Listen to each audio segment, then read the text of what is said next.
Hello, everyone. My name is Atul Arya. I'm the Chief Energy Strategist at IHS Markit, and it's my great pleasure to welcome Acting Chair of U.S. Securities and Exchange Commission, Alison Hearn-Lee. So, Chair Lee, it's a great pleasure for me to have you at CERAWeek. Welcome. Thank you very much, Atul. It's a pleasure to be here. So our plan here is to talk about this topic, which is what should be the ESG metrics. So I'm going to do a very quick introduction to you, and then we'll get into the conversation. So for our audience, Chair Lee is currently the acting chair of the U.S. Securities and Exchange Commission. She has been a member of the SEC since middle of 2019, and prior to that, she has had a very distinguished career in the securities law and also in the financial sector. So I'm very pleased that you're here. My very first question is about the differences we are seeing between US and Europe. And the European regulators have been very active on the ESG, environment, social, and governance factors. Do you see that changing? Sure. So I don't want to bury the lead. Let me just start with yes. I do expect that we'll see US regulators taking a more active role when it comes to climate and ESG. I, of course, can't speak for other regulators, but the Biden administration has been very clear about climate and ESG and the fact that they're going to be priorities, that they are and are going to be priorities for the administration.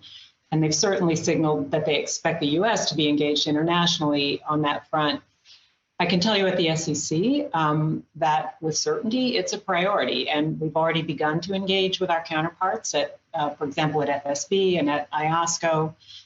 And of course, I mean, the issues are global, right? Especially climate risk. Our markets are global, so it demands a global solution, and we're committed to working toward that. We need to better analyze and understand the risk that climate change presents to financial markets, including potentially systemic risk. So at the SEC, we're committed to working closely with market participants to develop a disclosure regime that will produce relevant, standardized, comparable, and reliable disclosure of business risks and opportunities. Those are the four kind of key concepts there. And frankly, more broadly, certain ESG risks as a whole. I mean, that's what investors worldwide are demanding.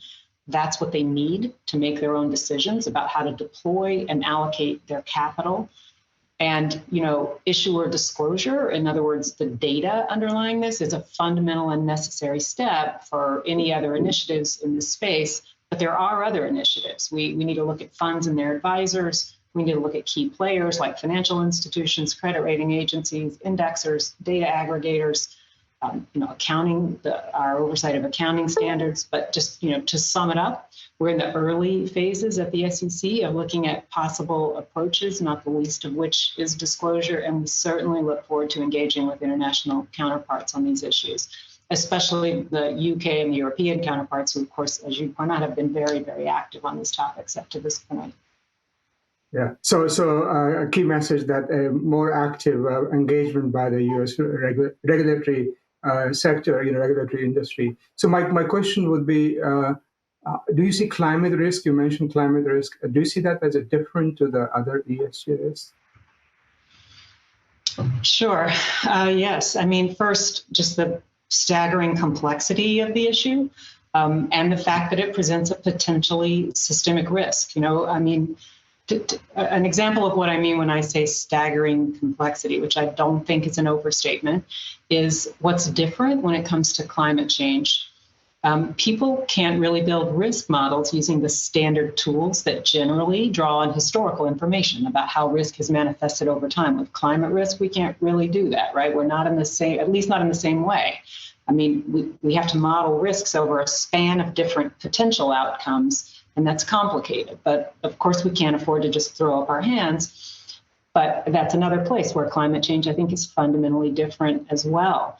We're looking at other types of risks. We're gauging the likelihood of whether a particular risk may materialize. Not so with climate change. We know it's real. We know it's coming. So despite the challenges, we have to deal with it, which is even more reason why we need to cooperate, with domestically and internationally, and focus our best and brightest folks on this.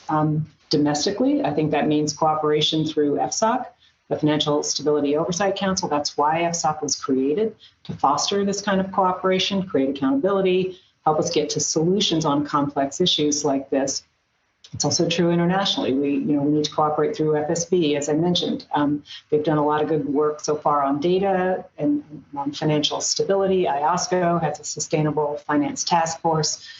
So that's a somewhat long-winded answer that, yes, I do think climate change presents unique issues and challenges, but I want to add that ESG issues more broadly are also critically important to kind of the broader notion of what do we mean when we say sustainable business and long-term value building. So I think we'd be remiss not to focus on some of those issues as well. Analysts use metrics connected to the E, the S, and the G kind of as part of their traditional financial modeling, and businesses are competing for capital based on those metrics. So we need to capitalize on the momentum that we have here and take a holistic look at the issues, because we don't want to see mispricing of assets and misallocation of capital. We need to be mindful about the significance of these metrics to those who are making the decisions on the direction that our global economy takes. Yeah, I mean, I think a very, very important point you're making, that all the metrics will matter, E, S, and G. And we have seen that just in the last 12 months, how some of the social issues have come to the fore, isn't it? So that's very, very critical. We have a large audience here at CERAWeek, many international companies, and I think one of the things they are very interested to hear from you is, can we have sort of common, harmonized set of sort of metrics across jurisdictions, rather than having multiples for different parts of the world? You mentioned Europe, but also Japan is now quite active. So what's the thinking on that?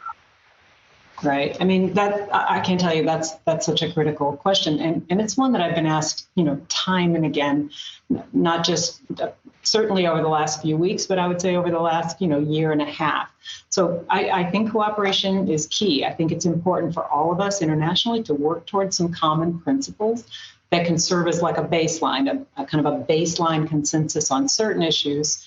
And then individual jurisdictions can build off of that and tailor to fit their specific needs. So I think of it as a kind of building block approach. I mean, when you think about it, there are certain standards out there already, like TCFD, like IFRS and what they're doing with their proposal for a sustainability standards boards. These hold a lot of promise, and I think they show that common principles are achievable with the right buy-in. But as I said, there are going to be unique jurisdictional needs, and it makes sense to just acknowledge that reality. So I think my own view, create a kind of international baseline on which we can all build. That just makes good, practical, common sense to me, because anytime you have an issue that spans across borders, it's about finding a balance between the need for some commonality in the approach and then sufficient flexibility, kind of for each individual jurisdiction. So harmonize as much as possible, but there might be some unique attributes each jurisdiction may require, correct? I think so, like a baseline that we can maybe all find some consensus around, and then we can build on that as needed. Yeah. So you kind of somewhat answered it, but I just want to ask, since we have the topic of this panel is, metrics, and we have sort of alphabet super metrics, a lot of different providers. And companies are, I know the corporates working in the energy sector are quite concerned the amount of information they have to provide to different providers with different definitions. Do you see a time further down in the future where we could have one harmonized set of metrics, like we have in the financial accounting standards?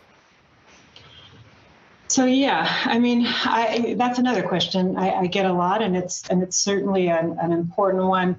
I would start by saying that the work of some of these organizations has really been phenomenal. I mean, it's taken markets a long way toward where they need to be. These standards have played a really important role in what disclosure we do have right now at the moment, which is not insignificant, but it remains insufficient. So, I think what your question is rightly getting at here is the shortcomings that kind of are inherent with a voluntary framework, now made up of competing, conflicting sometimes standards. So what happens when you have a voluntary framework? Not everyone discloses, and that means significant gaps.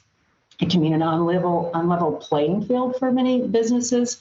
And it also means inconsistencies among those who do disclose. So investors can't really compare across businesses, across industries, But more importantly, they can't even compare with respect to a single business that might choose different things to disclose at different times.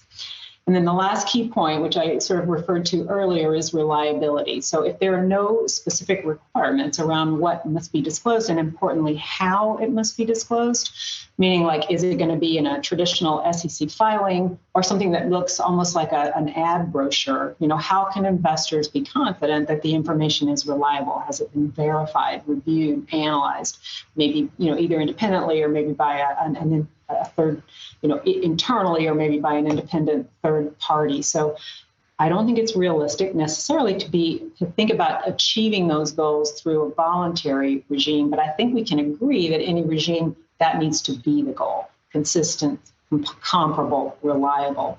So you mentioned, for example, financial reporting as a kind of standard, but we didn't achieve that through a voluntary regime. And I can't say it seems likely to me that we could somehow do that with sustainability. So, in my view, the question isn't really, should there be regulatory involvement? I mean, there's potential for regulators to really bring a great deal of value here. But the question, which is obviously the tough one, is what's the right approach, the right level of regulatory involvement, and how can we as regulators add value?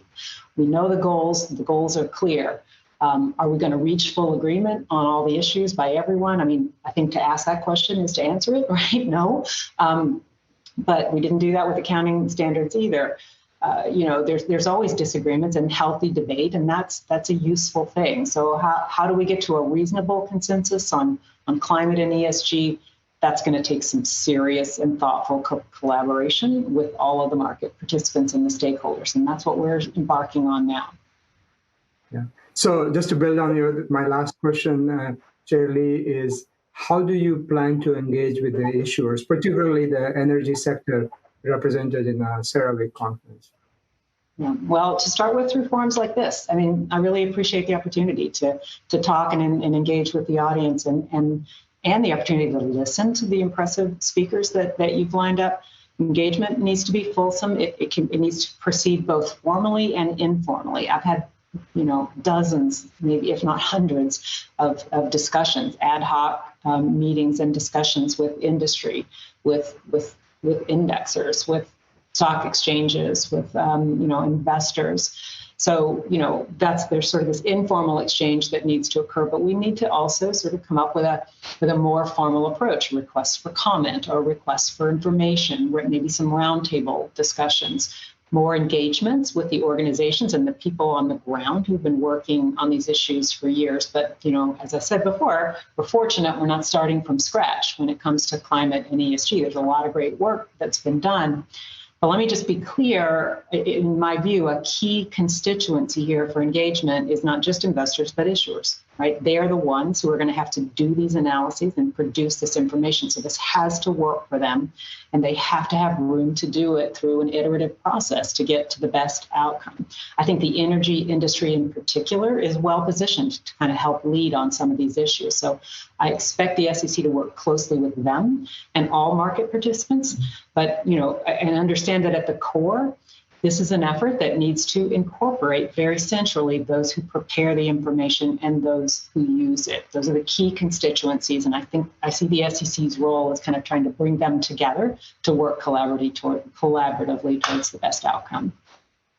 Yeah, well, thank you, Chair Lee. I think you've given us some very clear messages, and active participation, active engagement by SEC, and looking for input and support from the industry, and particularly the energy industry represented here in this conference, as you think about the future and think about the regulations which will come. So thank you again for joining us. Thank you for having me, Atul. It's a pleasure.